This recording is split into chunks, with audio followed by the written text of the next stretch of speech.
नमस्कार दोस्तों, कैसे हैं आप सभी। आशा करते हैं आप सभी लोग अच्छे होंगे, स्वस्थ होंगे, मस्त होंगे और अपनी तैयारी को भी अच्छे से कर रहे होंगे।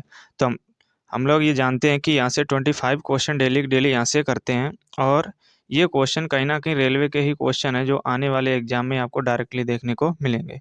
और ये क्वेश्चन लेटेस्ट पैटर्न के ही हैं जो अभी तक एग्ज़ाम हुए हैं रेलवे के, तो वहाँ से ये क्वेश्चन हम लोग डिस्कस करते हैं। तो आइए वीडियो स्टार्ट करते हैं। वीडियो अच्छा लगे तो लाइक ज़रूर करना और चैनल पे नए आए हो तो चैनल को भी सब्सक्राइब कर लेना।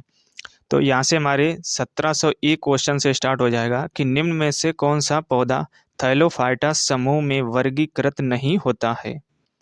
तो ये होता है आपका रिक्सिया। इसे हम लोग थैलोफाइटा समूह के अंतर्गत नहीं रखते हैं, तो ऑप्शन बी इसमें करेक्ट हो जाएगा। तो इसके इंपॉर्टेंट पॉइंट हो जाएंगे कि थैलोफाइटा, तो इन पौधों की शारीरिक संरचना में विभेदीकरण नहीं पाया जाता है और इस या इन वर्ग में शैवाल, लाइकेन, कवक आते हैं। कारा, उल्वा और स्पाइरोगाइरा तीनों शैवाल होते हैं और रिक्सिया ब्रायोफाइटा समूह का पौधा होता है। तो ये भी इसको पॉइंट जरूर स्टार डाल के लिख लेना कि रिक्सिया ये आपका होता है ब्रायोफाइटा, ना कि आपका थैलोफाइटा के अंतर्गत ये आता है। तो यहाँ से काफ़ी इंपॉर्टेंट पॉइंट मिले हैं हम लोगों को। तो यहाँ से ये 3 शैवाल के प्रकार हैं, इसको भी आप नोट डाउन कर लेना। तो यहाँ से भी आपके क्वेश्चन बनने की संभावना रहेगी। बढ़ेंगे हम लोग अगले प्रश्न की ओर। अगला प्रश्न हो जाएगा कि किसमें असमान अनुजात कोशिकाओं का उत्पादन होता है। तो ये होते हैं आपके मुकुलन, जिसे हम लोग कहेंगे वनडिंग। ऑप्शन सी इसमें करेक्ट हो जाएगा। तो मुकुलन में असमान अनुजात कोशिकाओं का उत्पादन होता है और इसमें जीव के शरीर में उभार या कलिका निकल आते हैं जो विकसित होकर अपने जनक जीव से अलग हो जाते हैं और स्वतंत्र जीन बन जाते हैं, जैसे आपका हो जाएगा हाइड्रा और ईस्ट। तो ये हो जाएंगे इसके मुकुलन के एग्जाम्पल। अगला प्रश्न है कि मुकुलन के माध्यम से अलैंगिक प्रजनन किसमें होता है। तो ये होता है आपका ईस्ट में। तो अभी हम लोग ये एग्जाम्पल पढ़े थे, आप यहाँ पे हो जाएगा हाइड्रा और ईस्ट, ये होते हैं आपके मुकुलन के एग्जाम्पल। तो ये होते हैं आपके अलैंगिक प्रजनन के। तो ऑप्शन डी यहाँ पे इसमें करेक्ट हो जाएगा। अगला प्रश्न है कि निम्नलिखित में से कौन से जीव ब्रेड माल्ट के रूप में जाने जाते हैं। तो ब्रेड माल्ट के रूप में ये जानते हैं हम लोग राइजोपस को। तो ऑप्शन ए यहाँ पे इसमें करेक्ट हो जाएगा। तो राइजोपस एवं म्यूकर कवक हैं जिसमें भोजन प्रविष्ट होने से पहले ही पच जाता है और ये विभिन्न प्रकार के कार्बनिक पदार्थ जैसे आपके हो जाएंगे फल, सब्जियां, जेली, रोटी, मूंगफली, तंबाकू आदि में पाए जाते हैं। इन्हें हम लोग ब्रेड माल्ट भी कहते हैं। तो ये हो जाएंगे इसके इंपॉर्टेंट पॉइंट। अब हम लोग बढ़ेंगे एक नए चैप्टर की ओर जिसका नाम हो जाएगा शैवाल। तो यहाँ से भी कई क्वेश्चन आपके एग्जाम में बनते हैं, चाहे साइंस का पार्ट हो या फिर जीएस का पार्ट हो, यहाँ से आपके एग्जाम में बनते ही क्वेश्चन है। तो किस प्रकार बनते हैं हम लोग एक एक डिस्कस करेंगे। तो यहाँ से पहला क्वेश्चन हो जाएगा कि क्लेमाइडोमोनास जैसे कई एक कोशिकीय शैवाल जल में रहते हैं, वे श्वसन के लिए ऑक्सीजन ग्रहण कैसे करते हैं। तो आइए हम लोग इसके एक एक ऑप्शन देखेंगे क्या हो जाएंगे। तो इसमें आपका ऑप्शन ए हो जाएगा कि वे प्रकाश संश्लेषण के द्वारा उत्पन्न ऑक्सीजन को अपनी रसधानियों में संग्रहित करते हैं। तो ये आपका गलत हो जाएगा। ऑप्शन बी है कि इनमें गैसों को ग्रहण करने के लिए छोटे छोटे द्वार या जिसे हम लोग कहेंगे श्वास रंध्र होते हैं। तो ये भी आपका गलत हो जाएगा। सी है कि वे अमीबा की तरह विसरण द्वारा घुलित ऑक्सीजन अवशोषित करते हैं। तो यही आपका सही हो जाएगा। तो ऑप्शन सी इसमें करेक्ट हो जाएगा। हम लोग इसके इंपॉर्टेंट पॉइंट देखेंगे। तो यहाँ पे इसके इंपॉर्टेंट पॉइंट है कि क्लेमाइडोमोनास हरे शैवाल का एक जीनस है जिनमें एक कोशिकीय प्लैगलेट्स की अनेक प्रजातियां होती हैं जो स्थिर पानी और नम मिट्टी में, मीठे पानी, समुद्री जल और यहाँ तक कि बर्फ में स्नो शैवाल के रूप में पाए जाते हैं। तो ये अमीबा की तरह विसरण द्वारा घुलित ऑक्सीजन अवशोषित करते हैं। तो स्नो शैवाल किसे कहते हैं, यहाँ से इसके इंपॉर्टेंट पॉइंट में नोट डाउन कर लेना। अगला प्रश्न हो जाएगा कि निम्न में से कौन से शैवाल प्रोटीन से भरपूर होते हैं और अंतरिक्ष यात्रियों द्वारा पूरक आहार के रूप में उपयोग किए जाते हैं। तो ये आपके हो जाएंगे ए स्पाइरोविलिना और क्लोरेला। तो ये आपके हो जाएंगे दो, बाकी ये नहीं होंगे। तो ऑप्शन यहाँ पे ए इसमें करेक्ट हो जाएगा। तो पायरोलिना और क्लोरेला नामक शैवाल प्रोटीन से भरपूर होते हैं, जिसे अंतरिक्ष यात्रियों द्वारा पूरक आहार के रूप में उपयोग किया जाता है।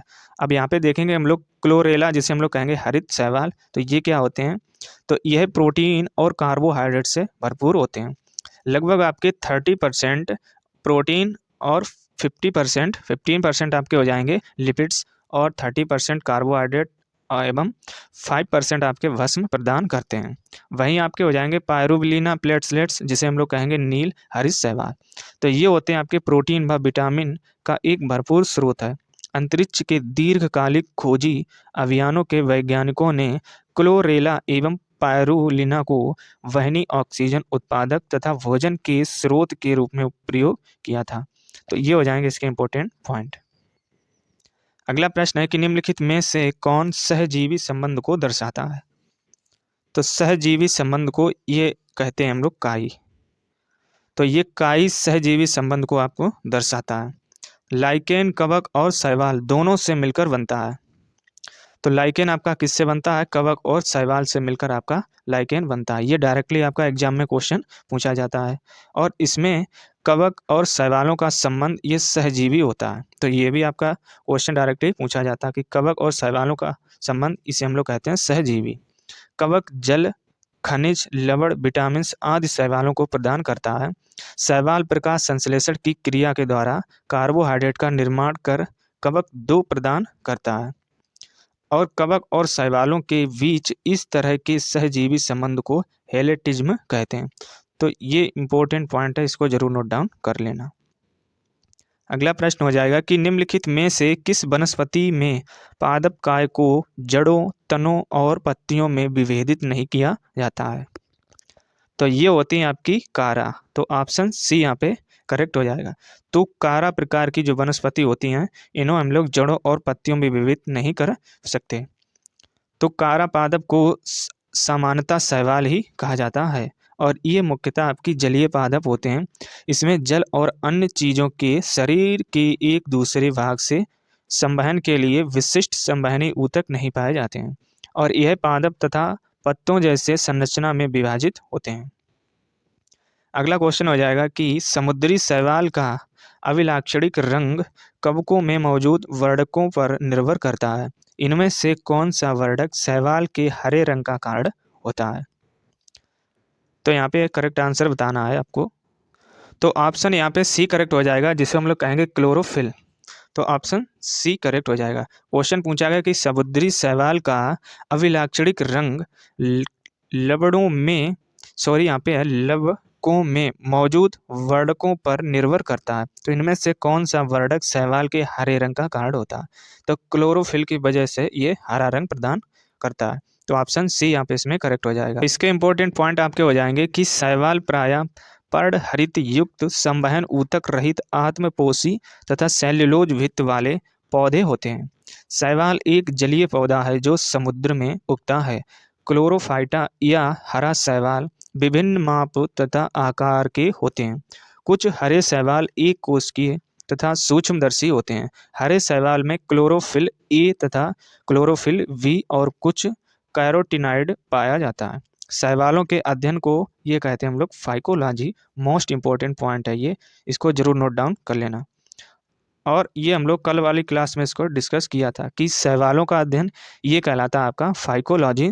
और आज आपको बताना है कि कवक का अध्ययन या कवकों का अध्ययन क्या कहलाता है। ये आपको कमेंट बॉक्स में कमेंट करके बताना है। यदि आप रेगुलर क्लास ले रहे हैं तो इसका आप आंसर इजीली जानते होंगे। अगला प्रश्न हो जाएगा कि निम्नलिखित में से किस पौधे को जड़, तना और पत्तियों में विभेदित नहीं किया जा सकता है। तो ये हो जाएगा आपका स्पाइरोगाइरा। तो ऑप्शन सी यहाँ पे इसमें करेक्ट हो जाएगा।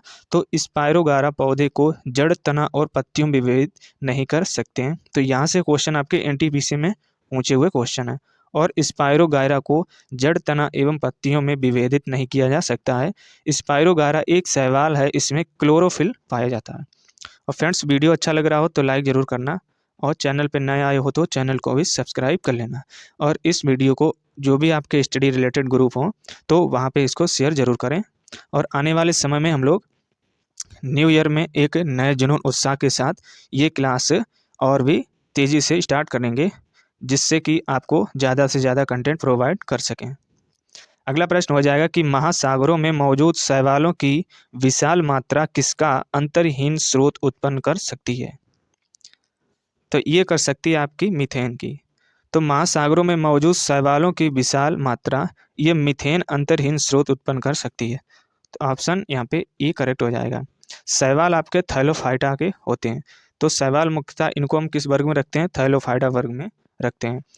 और महासागरों में कई विशाल मात्रा पाई जाती है, जिसका उपयोग या प्रयोग खाने में किया जाता है। वैज्ञानिकों ने महासागरों में इसकी विशाल मात्रा से मीथेन के अंतर्हीन स्रोत उत्पन्न होने की आशंका व्यक्त की है। अगला प्रश्न है कि समूह के पौधों को सामान्यतः शैवाल कहा जाता है। तो किस समूह के पौधों को कहते हैं? तो ये कहते हैं हम लोग थैलोफाइटा के। अभी हम लोग यहाँ से डिस्कस किया था, ये वाला पॉइंट आप देख सकते हैं। तो इसीलिए हम लोग एक एक क्वेश्चन और उससे रिलेटेड फैक्ट हम लोग डिस्कस करके चलते हैं, क्योंकि इसके इंपॉर्टेंट फैक्ट से भी आपके क्वेश्चन एग्जाम में बने हुए हैं और आने वाले एग्जाम में भी यहाँ से क्वेश्चन बनने की संभावना रहेगी, क्योंकि रेलवे सबसे ज़्यादा अपने प्रीवियस ईयर क्वेश्चन ज़्यादा रिपीट करती है। इससे पिछला क्वेश्चन आप देख सकते हैं, ये क्वेश्चन एलपी एंड टेक्नीशियन में पूछा हुआ था, सेम 2018 में ही। उसके बाद जब 2018 में ही आपका ग्रुप डी का एग्जाम हुआ, वहाँ पे यही क्वेश्चन इसके फैक्ट से आपका पूछ लिया गया। तो इसलिए कहते हैं कि रेलवे सबसे ज़्यादा अपने इंपॉर्टेंट क्वेश्चन जो भी होते हैं वो रिपीट करती है। और ये क्वेश्चन आप देख लेना, जो भी आपके एग्जाम होंगे रेलवे के, वहाँ पे ये डायरेक्टली देखने को मिलेंगे। अगला प्रश्न है कि वे पौधे जिनमें पौधे के विभिन्न भाग उपस्थित होते हैं, उन्हें किस समूह से संबंधित हैं, या वे किस समूह से संबंधित होते हैं? तो ये होते हैं आपके थैलोफाइटा समूह के। तो ऑप्शन बी यहाँ पे इसमें करेक्ट हो जाएगा। तो वे पौधे जिनमें पौधों के विभिन्न भाग उपस्थित नहीं होते हैं, उन्हें हम लोग थैलोफाइटा समूह के अंतर्गत रखते हैं। और थैलोफाइटा समूह के अंतर्गत आपके आ जाएंगे कवक, शैवाल और लाइकेन। ये मोस्ट इंपॉर्टेंट है, इनको जरूर आपको नोट डाउन कर लेना। और इनमें जनन तंत्र का अभाव होता है, इसलिए इस समूह को क्रिप्टोगैम भी कहते हैं। तो ये भी आपको पॉइंट नोट डाउन कर लेना। और इस समूह में वे पादप आते हैं जिनका शरीर सुपरिभाषित नहीं होता है, और इस समूह के अंतर्गत आने वाले पादपों को शैवाल कहते हैं, जो अधिकांशतः जलीय होते हैं। तो ये हो जाएंगे इसके इंपॉर्टेंट फैक्ट। अगला प्रश्न है कि इनमें से कौन सा गैर संवहनी पौधा है? तो गैर संवहनी पौधा ये हम लोग अभी ऊपर भी डिस्कस कर चुके थे, ये होता है आपका कारा। तो ऑप्शन ए यहाँ पे इसमें करेक्ट हो जाएगा। तो कारा एक आपका गैर संवहनी पौधा है, इसमें जाइलम और फ्लोएम नहीं पाए जाते हैं। तो कारा आपका एक शैवाल होता है, इसके लिए जल बहुत ही उपयोगी होते हैं। जबकि आपका मार्सिलिया, फर्न और टेरिडोफाइटा समूह के इनमें जाइलम और फ्लोएम दोनों पाए जाते हैं, और इनमें संवहन ऊतक भी पाए जाते हैं। देवदार एक आपका अनावृत्ति पौधा होता है, अनावृत बीजी है ये पौधा है। तो ये भी आपको इंपॉर्टेंट पॉइंट नोट डाउन कर लेना। अगला प्रश्न हो जाएगा कि एक पादप समूह जिसके पौधों में जड़, तना और पत्तियां नहीं होती हैं, उसे क्या कहा जाता है? तो इसे हम लोग कहते हैं थैलस। ऑप्शन सी यहाँ पे इसमें करेक्ट हो जाएगा। तो एक पादप समूह जिसके पौधों में जड़, तना और पत्तियां नहीं होती हैं, तो उसे हम लोग कहेंगे थैलस। अगला प्रश्न हो जाएगा कि निम्नलिखित प्लांट में से कौन सा प्लांट बॉडी है जो जड़ों, तनों और पत्तियों में अलग नहीं है? तो ये हो जाएगा आपका स्पाइरोगायरा। तो ऑप्शन सी यहाँ पे इसमें करेक्ट हो जाएगा। तो स्पाइरोगायरा एक प्रकार का आपका शैवाल होता है, और शैवाल पर्णहरित युक्त संवहन ऊतक रहित थैलोफाइट्स होते हैं, अर्थात ये जड़, तनों और पत्तियों में विभाजित नहीं होते हैं। अगला प्रश्न है कि शैवाल सबसे प्राचीनतम पौधे हैं, और विशेष रूप से ये किसमें पाए जाते हैं? तो ये आपके पाए जाते हैं मैक्सिमम मात्रा में पानी में। तो ये पानी में सबसे ज़्यादा आपके पाए जाने वाले होते हैं। तो शैवाल सबसे प्राचीनतम पौधों में से एक है, जो विशेष रूप से आपके पानी या जो नम स्थान होते हैं वहाँ पे ये पाए जाते हैं। अगला प्रश्न हो जाएगा कि निम्नलिखित में से कौन सा एक कोशिकीय हरित शैवाल है? तो ये हो जाएगा आपका क्लेमाइडोमोनास। तो ये होता है आपका एक कोशिकीय हरित शैवाल। तो क्लेमाइडोमोनास क्लोरोफाइसी वर्ग के क्लोरोफाइट्स समुदाय का एक कोशिकीय हरित शैवाल है, और क्लोरोफाइसी वर्ग का ही शैवाल वाल्वॉक्स जल में कॉलोनी बनाकर रहता है। कॉलोनी के सदस्यों की संख्या असंख्य होती है और स्पाइरोगायरा एक शैवाल है। इसमें क्लोरोफिल पाया जाता है, अतः प्रकाश संश्लेषण क्रिया द्वारा अपना भोजन स्वयं बनाता है। तो यहाँ से कंप्लीट होता है ये चैप्टर। अब बढ़ेंगे हम लोग एक नए चैप्टर की ओर, जो हमारा चैप्टर नंबर हो जाएगा 3rd। इसका नाम हो जाएगा ब्रायोफाइटा। तो यहाँ से भी क्वेश्चन आपके डायरेक्टली एग्जाम में बनते हैं, तो हम लोग एक एक क्वेश्चन यहाँ से भी देखेंगे। तो यहाँ से अगला क्वेश्चन हो जाएगा कि निम्नलिखित में से किसे पादप जगत का उभयचर कहा जाता है। तो इसे ही हम लोग पादप जगत का उभयचर कहते हैं। तो ब्रायोफाइटा को पादप जगत का उभयचर कहा जाता है। तो ऑप्शन सी यहाँ पे करेक्ट हो जाएगा। क्वेश्चन देख सकते हैं आप, एनटीपीसी 2021 में यहाँ से क्वेश्चन पूछे हुए क्वेश्चन है आपके। तो ब्रायोफाइटा को पादप जगत का उभयचर कहा जाता है। और ब्रायोफाइटा एक गैर संवहनी पौधा है जो हरा बीज रहित होता है और काई लिवरवर्ट्स या हॉर्नवर्ट्स परिवार से संबंधित है। ब्रायोफाइटा में जाइलम और फ्लोएम ऊतक की कमी होती है। ब्रायोफाइट्स पादप मिट्टी में रहते हैं, लेकिन प्रजनन के लिए पानी की आवश्यकता होती है और ये नम, आर्द्र और छायादार वातावरण पसंद करते हैं। तो ये हो जाएंगे इसके इंपॉर्टेंट पॉइंट। बढ़ेंगे हम लोग अगले प्रश्न की ओर। तो अगला प्रश्न हमारा हो जाएगा कि कौन पादप जगत के उभयचर कहलाते हैं। तो ये अभी हम लोग ऊपर डिस्कस किए थे, ये होते हैं आपके ब्रायोफाइटा। तो ऑप्शन ए यहाँ पे करेक्ट हो जाएगा। तो ब्रायोफाइटा पादप जगत के उभयचर होते हैं। अगला प्रश्न हो जाएगा कि एम्फीबियन पौधों को निम्नलिखित में से किस समूह में रखा गया है। तो इन्हें हम लोग रखेंगे ब्रायोफाइटा के अंतर्गत। ऑप्शन सी करेक्ट हो जाएगा। तो जो भी एम्फीबियन पौधे होते हैं उन्हें हम लोग ब्रायोफाइटा के अंतर्गत रखते हैं। अगला प्रश्न है कि जिन पौधों में संवहन तंत्र नहीं होता है उन्हें किसके तौर पर जाना जाता है।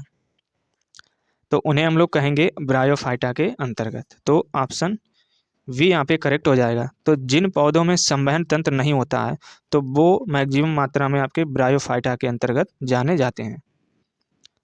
तो ब्रायोफाइटा एक समूह भ्रूण बनाने वाले पौधों का सबसे साधारण व आद्य समूह है। तो ब्रायोफाइटा समूह के पौधों में संवहन ऊतक नहीं होता है। तो ये हो जाएंगे इसके इंपॉर्टेंट फैक्ट। अगला प्रश्न है कि ब्रायोफाइटा निम्नलिखित में से किस वनस्पति से संबंधित है। तो ये वनस्पति होती है आपकी मार्केंसिया। तो ऑप्शन सी यहाँ पे इसमें करेक्ट हो जाएगा। तो यहाँ से क्वेश्चन आप देख सकते हैं 2020 में भी जो एनटीपीसी के एग्जाम स्टार्ट हुए थे वहाँ पे भी ये क्वेश्चन पूछे हुए थे। तो मास और एंथोसिरोस, रिक्सिया तथा मार्केंसिया आदि ये ब्रायोफाइटा समूह के अंतर्गत आने वाले पौधे होते हैं। तो इन पौधों को आप जरूर नोट डाउन कर लेना, यहाँ से भी क्वेश्चन बनने की संभावना रहेगी। अगला प्रश्न है कि निम्नलिखित में से कौन सा पौधा थैलोफाइटा नहीं है। तो अभी हम लोग ऊपर भी पढ़ चुके थे, यूलोथ्रिक्स ये भी आपका होता है, कारा ये भी आपका होता है और उल्वा ये भी आपका होता है, लेकिन आपका फ्यूनेरिया ये आपका थैलोफाइटा के अंतर्गत नहीं आता है। तो इसीलिए हम लोग कहते हैं कि जो ब्रायोफाइटा समूह के अंतर्गत आने वाले पौधे होते हैं ये जो, तो इनको भी आप नोट डाउन कर लेना, क्योंकि यहाँ से देखिए क्वेश्चन यहाँ पे थैलोफाइटा समूह से अंतर्गत पूछा हुआ क्वेश्चन है। तो हो सकता है इस बार आपके ब्रायोफाइटा समूह से भी क्वेश्चन पूछने की संभावना बन जाए। तो इसके हम लोग इम्पोर्टेंट फैक्ट देखेंगे। तो थैलोफाइटा के अंतर्गत ये आपके आ जाएंगे कवक, शैवाल और लाइकेन ये आते हैं। वहीं आपके इसमें यूलोथ्रिक्स, कारा और स्पाइरोगाइरा और क्लेडोफोरा एवं उल्वा, तो ये आपके हो जाएंगे किसमें, फ्यूनेरिया ब्रायोफाइटा वर्ग के पौधे होते हैं। अब बढ़ेंगे हम लोग आज के लास्ट क्वेश्चन की ओर। तो आज का लास्ट क्वेश्चन हो जाएगा कि निम्नलिखित में से कौन सा एक ब्रायोफाइटा नहीं है। तो कौन सा नहीं है अभी हम लोग ऊपर बताए थे। तो ये आपका हो जाएगा कायरा। तो ये किस में आता है, ये हम लोग अभी ये वाला क्वेश्चन डिस्कस किया था। तो क्वेश्चन आप देख सकते हैं, ये सबसे पहले क्वेश्चन आपका पूछा गया था 2018 में, फिर उसके बाद यही क्वेश्चन आपका आया है 2021 में एनटीपीसी में।